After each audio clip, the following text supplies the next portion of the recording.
O governo atual e as articulações para as eleições do ano que vem são o tema do nosso Globo News Debates de hoje.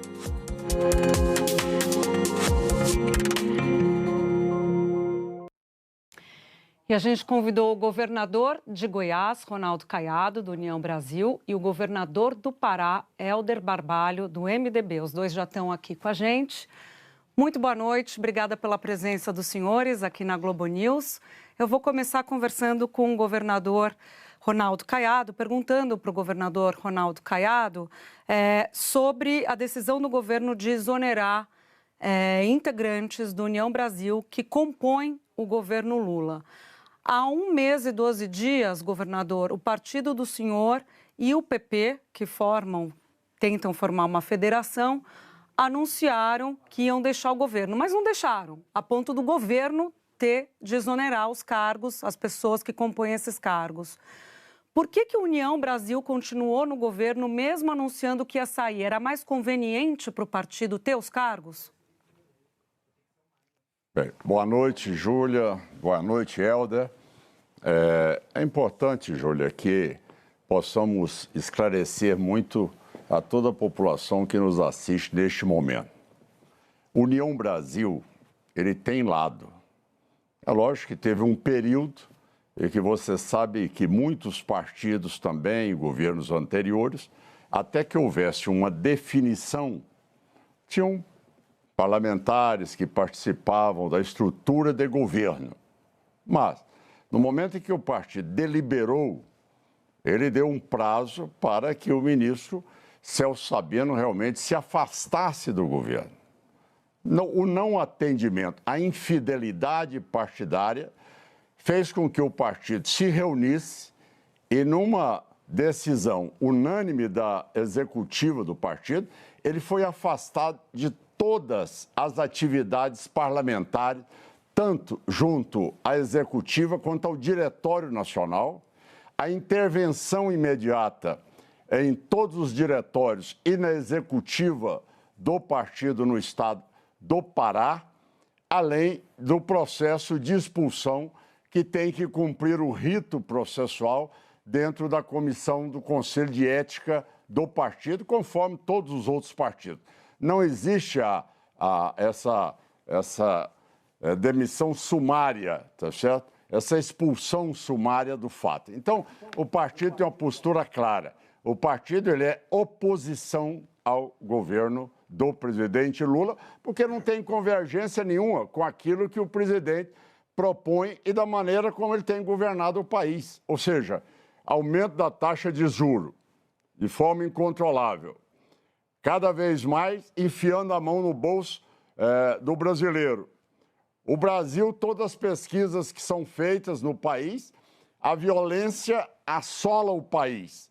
Estava vendo uma pesquisa da Quest, 70% das mulheres têm medo de viajar ou de, pelo menos, passear à noite em qualquer cidade do Brasil, exceto no estado de Goiás. Então, virou-se um caos total, onde a pessoa não vê desenvolvimento, não vê cumprimento de promessa e não vê resultado para que realmente o Brasil tenha uma perspectiva de sair deste engodo que foi essa terceira eleição do presidente que não cumpre com seus compromissos e, ao mesmo tempo, a sociedade já cansou dessas promessas aí eternas sem ter responsabilidade com o quadro fiscal do país. Governador Hélder, o irmão do senhor participa do governo, ministro, o senhor apoia o governo. Como é que o senhor enxerga essa posição do governador Caiado, dizendo que foi um engodo a eleição do presidente Lula 3? Bem, Júlia, boa noite a você, boa noite ao Ronaldo Caiado, boa noite a todos que estão nos acompanhando. Certamente existem diferenças ideológicas que devam ser respeitadas dentro da democracia e de um país que deve valorizar a pluralidade de opiniões. O Caiado analisa a parte vazia do copo. Eu parto do princípio de que o Brasil tem melhorado, comparando estes últimos 3 anos com os últimos 4 anos que o Brasil viveu, Primeiro, pela valorização de princípios necessários, que é a democracia, o fortalecimento das instituições, a estabilidade e a previsibilidade no nosso país. É necessário que nós possamos deixar de olhar para assuntos periféricos que compõem muito mais o enredo ideológico e enfrentar os reais problemas do nosso país. Problemas como desemprego, problemas como o custo de vida da população, problemas logísticos que possam tornar o Brasil mais competitivo, justiça tributária, que possamos fazer com que aqueles que ganham mais possam pagar um tributo maior, enquanto aqueles que pagam menos, que ganham menos, possam pagar tributos a menor. E um exemplo disso, inclusive, este importante avanço que é a isenção do imposto de renda para quem ganha até R$5.000. É fato de que houveram avanços, o Minha Casa Minha Vida mesmo foi retomado, não havia sido construída uma casa sequer nos últimos 4 anos. Neste momento já tem mais de 2 milhões de unidades contratadas, investimentos na malha rodoviária. O Brasil praticamente não pavimentou novas vias e neste momento avança fortemente na recuperação da sua malha estradal. Estamos na menor taxa de desemprego da história do nosso país, tiramos o Brasil da miséria, nós tínhamos retornado para o mapa da miséria com mais de 10 milhões de brasileiros voltando a passar a extrema pobreza e isto são méritos que devam ser registrados. Portanto, eu não comungo da tese de que existe terra arrasada. É fato que nós temos muitos desafios para o Brasil. O Brasil precisa crescer muito, precisa enfrentar ainda problemas reais da vida da sociedade, mas compreendo que na boa política, na construção coletiva daquilo que nos une, e acho que isso que deve ser posto de maneira muito clara. Nós devamos valorizar menos aquilo que nos desune e centrar esforços coletivos no que é necessário e fazer um grande esforço em favor do Brasil, e é isto que eu defendo e busco colaborar com a gestão do presidente Lula e é o que eu defendo particularmente de que o MDB deva fazer como um partido político que deve cooperar e deve ter por missão cuidar do povo brasileiro. Governador Caiado, o governador Helder fala dessa colaboração em nome do Brasil. O governo precisa, para atingir a meta fiscal do ano que vem, mais de 30 bilhões. Com a queda da MP 1303, ficou complicado para o governo, neste momento, ter esses recursos. Qual, na avaliação do senhor, deve ser a posição do partido?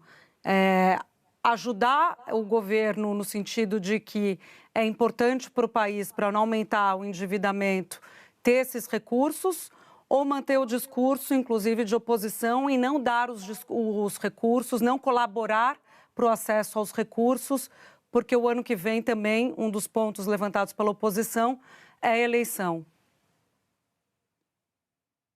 Júlia, realmente eu não consegui ouvir toda a argumentação do governador Helder, até porque só agora que colocaram um sistema de som, realmente eu não tive como ter acesso ao que ele falou. Agora que eu passei a lhes ouvir. Bom, em relação a este assunto, é uma maneira muito clara. Nós não podemos, neste momento, tergiversar e muito menos ficar achando que o Congresso não aprovou a medida provisória porque estaria, neste momento, dificultando o governo. Não procede, Júlia. Você sabe que, hoje, o que está acontecendo é que o Brasil, a cada dia que passa, ele está vivendo uma situação de um governo extremamente perdulário, gastador, um governo que nunca cumpriu o arcabouço fiscal. O tempo todo ele permaneceu ali achando válvulas de escape, achando alternativas para não poder fazer o ajuste fiscal no país. Nós não passamos por nenhuma crise até o momento. Nós convivemos com a situação do Covid no governo anterior. Atualmente, o governo recebe um país com 72% da parcela dívida PIB. Hoje, ele já ultrapassa 82% da dívida PIB. Quer dizer, e veja bem, aí ele coloca, mas tem a medida provisória que é para combater os bilionários, os bancos e as bets. O próprio relator, que é do PT, que retirou as bets, que não realmente apresentou nenhuma taxação sobre os bancos. Os bilionários já foram embora. Tá certo? Então, é uma exposição de motivos ou de fatos que não convence a população. Porque o que nós precisamos é de debater aqui com dados concretos. O que a pesquisa da Quest diz? 56% da população não deseja mais o presidente Lula como candidato. Nenhum candidato a presidente da República que tem rejeição maior do que aprovação já conseguiu se reeleger no Brasil. Ao mesmo tempo, o presidente Lula, 63%, o presidente Lula não cumpre com suas promessas que ele fez durante a campanha. Repito, hoje as mulheres não transitam nas suas cidades com medo de realmente serem assaltadas. Nada disso aconteceu, Júlia. Governador, o senhor traz um dado que eu até quero levar para o governador Helder para debater, que é a rejeição que a Quest apontou do governo Lula, ao governo Lula, né, de mais de 50%, 51% no mês de outubro. Mas eu lembro também que o ex-presidente Bolsonaro aparece nessa mesma pesquisa com uma rejeição ainda maior, de 63%. Governador Helder, o senhor acha, o governador Caiado fala que é difícil alguém se reeleger com essa rejeição tão alta no caso de Lula. Como o senhor vê que o presidente qual o caminho que o presidente deve fazer para diminuir essa rejeição? E o senhor concorda com ele que fica difícil com uma rejeição tão alta? Júlia, pesquisa a estas alturas do campeonato é como se um paciente ou alguém que esteja com um mal-estar possa fazer um hemograma. Faz um exame de sangue, verifica as suas taxas hoje e, se houver, naturalmente, de forma assertiva o diagnóstico e os medicamentos forem tomados, isto muda de maneira muito rápida.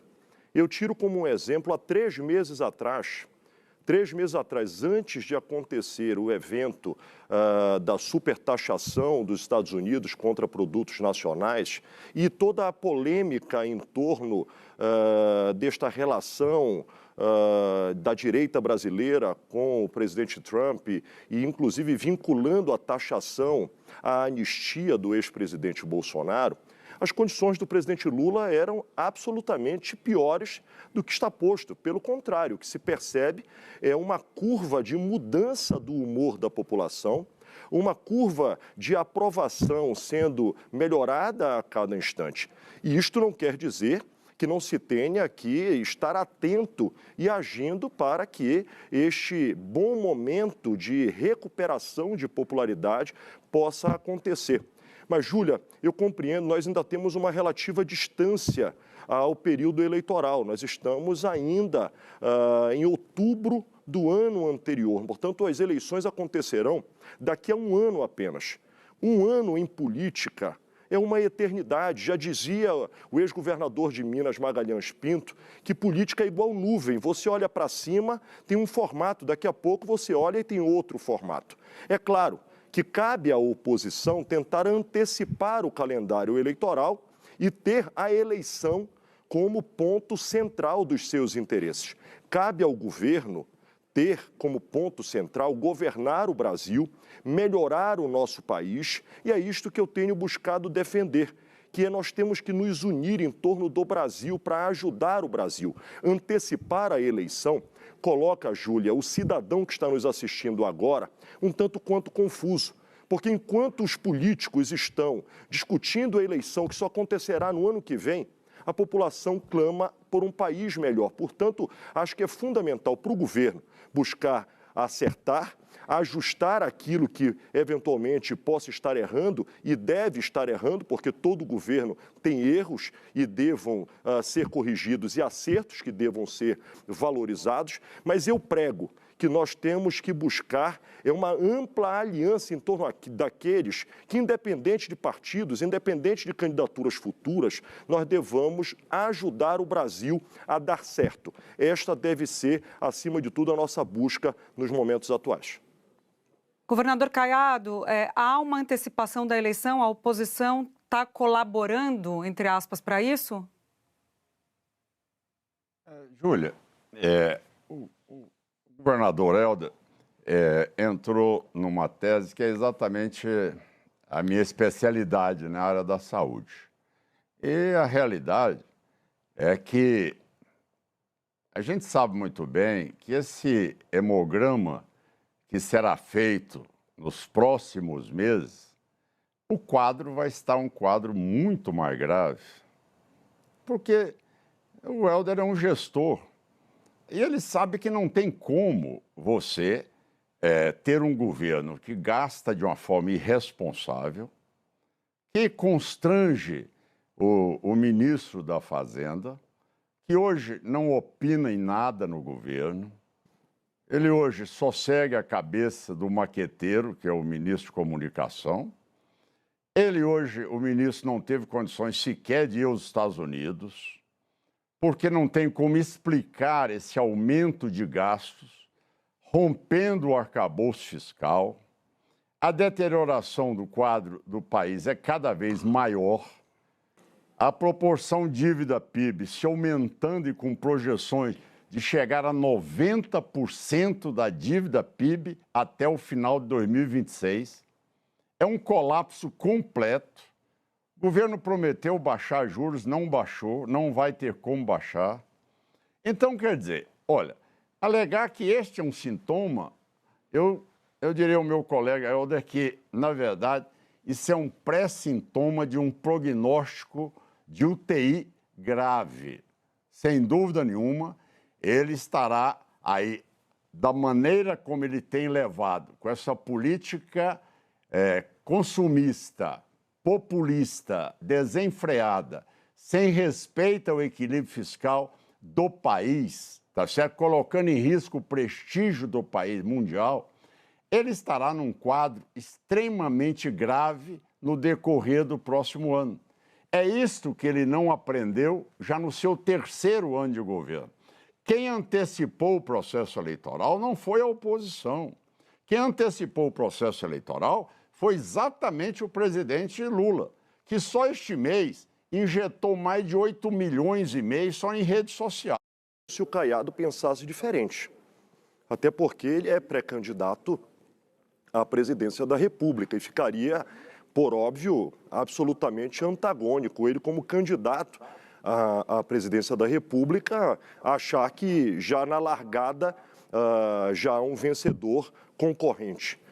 Eu entendo que o cenário ainda é absolutamente inicial, temos ainda um ano pela frente, o governo neste momento vive um processo de recuperação de imagem. Os números que apontam as políticas sociais do governo devam ser analisadas com muita cautela. As pessoas que passaram a acessar o Bolsa Família, as pessoas que saíram da condição da miséria extrema, as pessoas que estão acessando programas importantes, certamente fazem com que o governo possa sim ser competitivo. Eu aprendi com um homem experiente, Júlia, a gente usa esse termo no Pará, que governo é igual cobra, até morta mete medo. Portanto, com um ano antes da eleição, achar que há uma inviabilidade num governo, primeiro, que tem um líder popular, que certamente é o maior líder popular da história contemporânea do Brasil. Um homem experiente, que tem um partido político com concordâncias ou discordâncias, um partido político que tem capilaridade, que tem capacidade de diálogo com a sociedade e que há um reconhecimento por parte de uma parcela importante. Portanto, eu compreendo absolutamente e respeito, e Caiado sabe do carinho que lhe tenho, mas entendo que é absolutamente prematuro um diagnóstico com tanta antecedência que possa ser visto como algo, neste momento, prever o resultado do processo eleitoral. Acho que ainda tem muita água para correr debaixo da ponte, acho que ainda tem muitas ações que devam influenciar. Agora mesmo, Júlia, este debate com os Estados Unidos.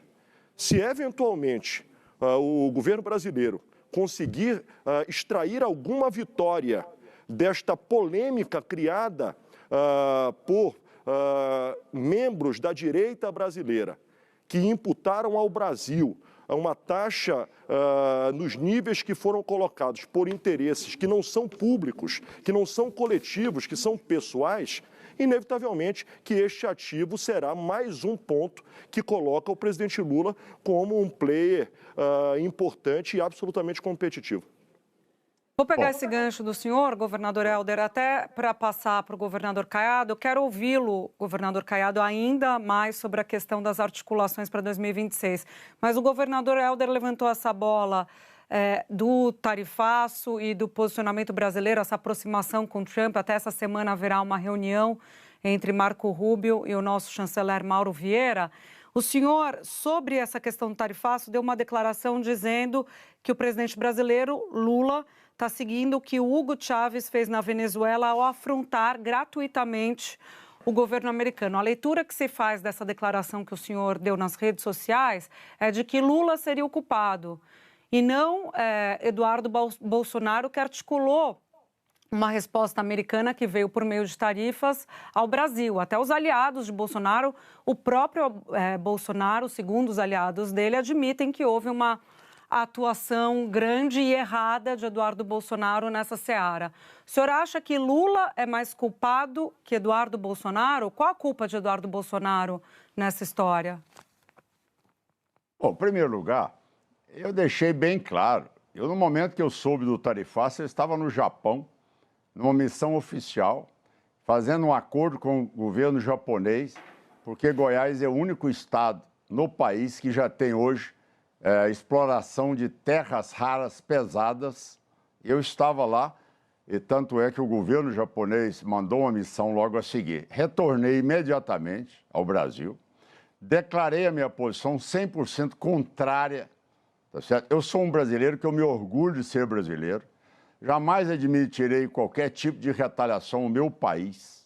Essa posição minha é muito clara, eu tenho 40 anos de vida pública, tá certo? Jamais atingirei aquilo que é o maior orgulho que eu tenho na minha vida, que é de ser brasileiro, em primeiro lugar.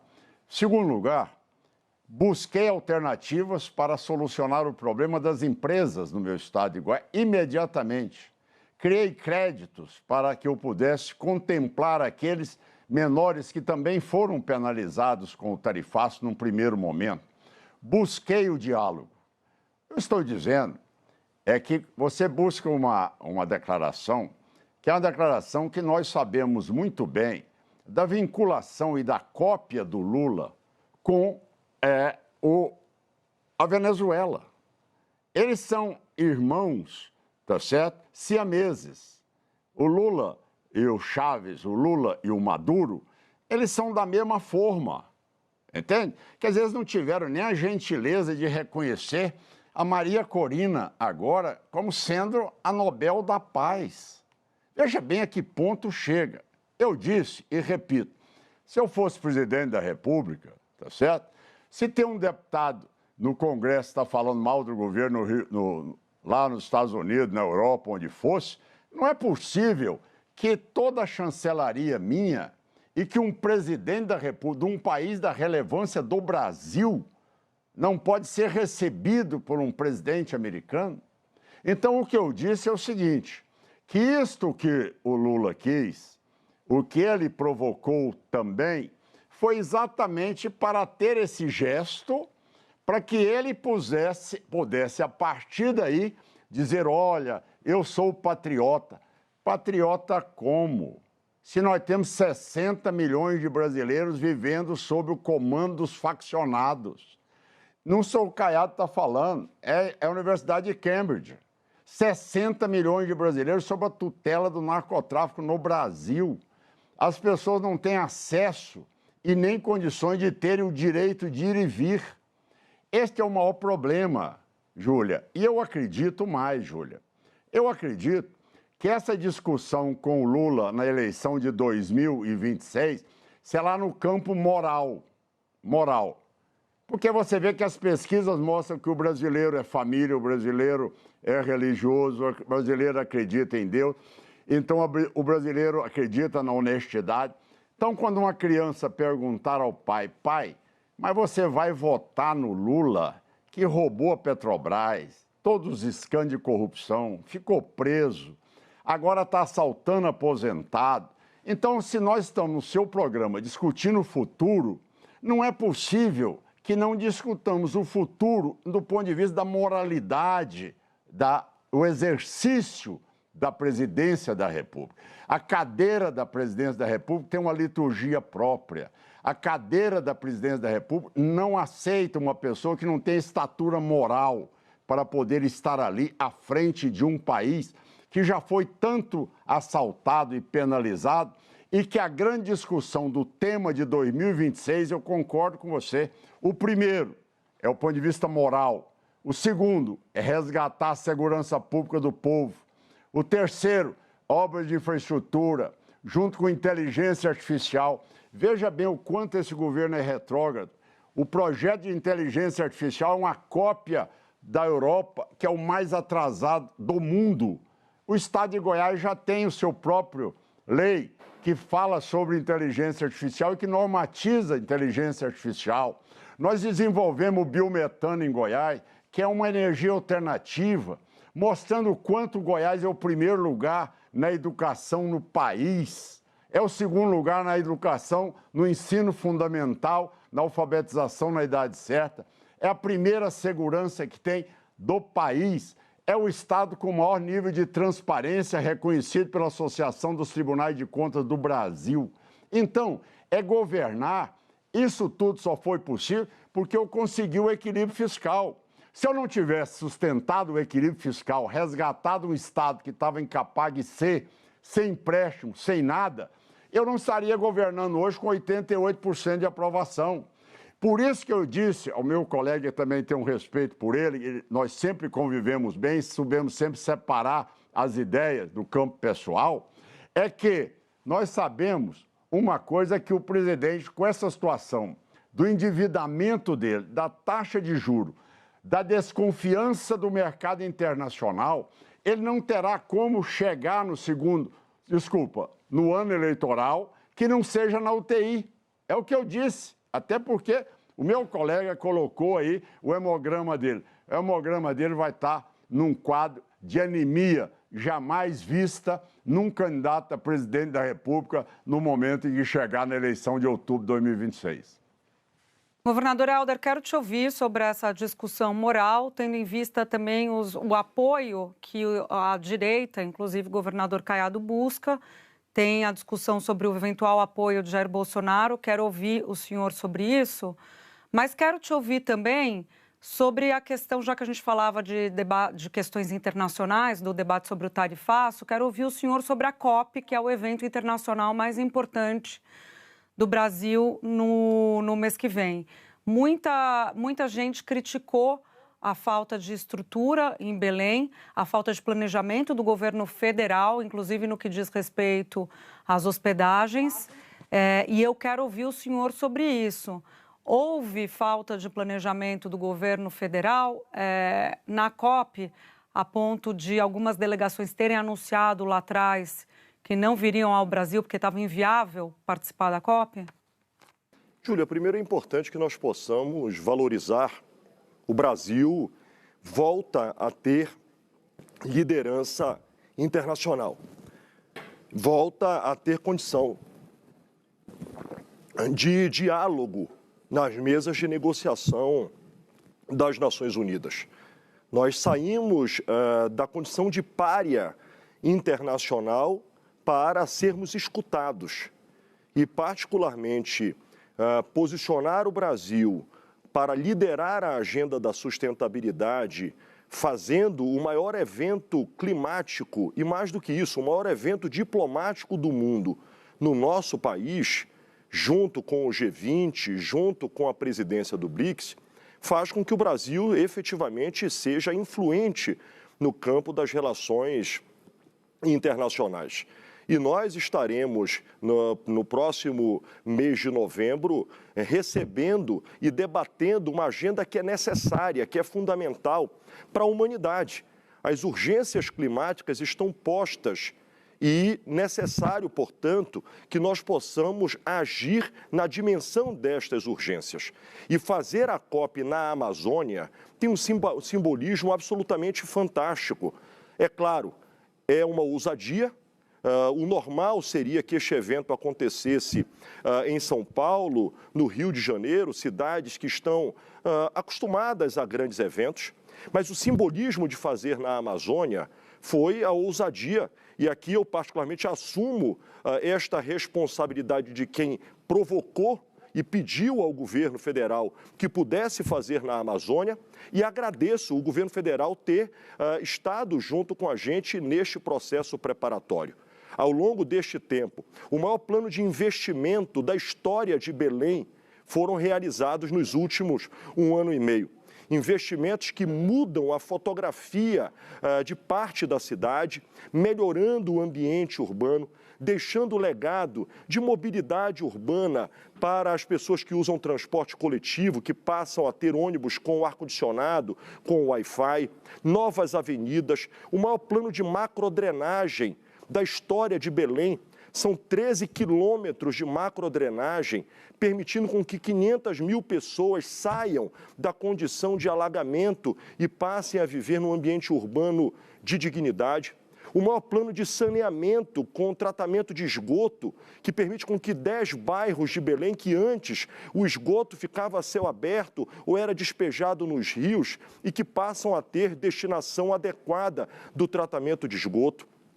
Investimentos em parques urbanos, que hoje fazem com que Belém tenha equipamentos públicos para lazer da sua população, mas também para incentivar o turismo, e isto, inclusive, já deixa legados. Nós tivemos um aumento no turismo em Belém nos primeiros 6 meses de 2025, comparado com o mesmo período de 2024, um aumento de 16%. Em abertura de novas empresas, um aumento de 268%.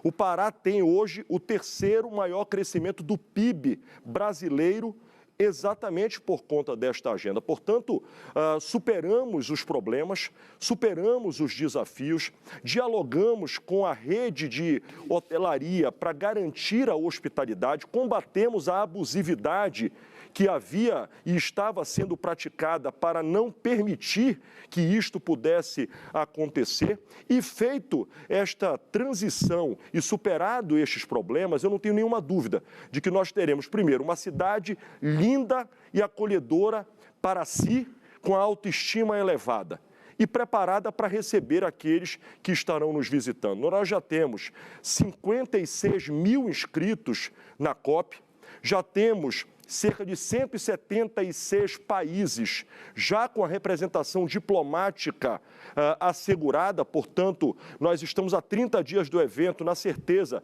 de que nós vamos ter os 196 países que são signatários da Conferência das Partes das Nações Unidas, e nós desejamos que, superado o processo urbano, garantido o legado para a cidade de Belém e para a região metropolitana, nós possamos mirar na agenda climática que nós desejamos para a COP. Para que a COP seja, em Belém, uma COP de menos discurso e mais ação, em que os países desenvolvidos possam efetivamente agir com financiamento climático, com transição energética, com transição de modelo econômico para reduzir as emissões de gases de efeito estufa e financiar os países em desenvolvimento para que estes modelos sejam exatamente no contexto necessário da conciliação de ter desenvolvimento com preservação do meio ambiente e com cuidado. Obrigado, Júlia. Júlia, muito obrigado, então. Gostaria de poder comentar um pouco sobre a COP, mas infelizmente não me foi dada essa oportunidade. Obrigada, governador. Fica para a próxima, a gente vai convidar o senhor e vai ouvir o senhor muito ainda aqui, inclusive sobre a COP, prometo para o senhor. Vamos seguir aqui em frente, porque no Globo News Debate a gente ouve diferentes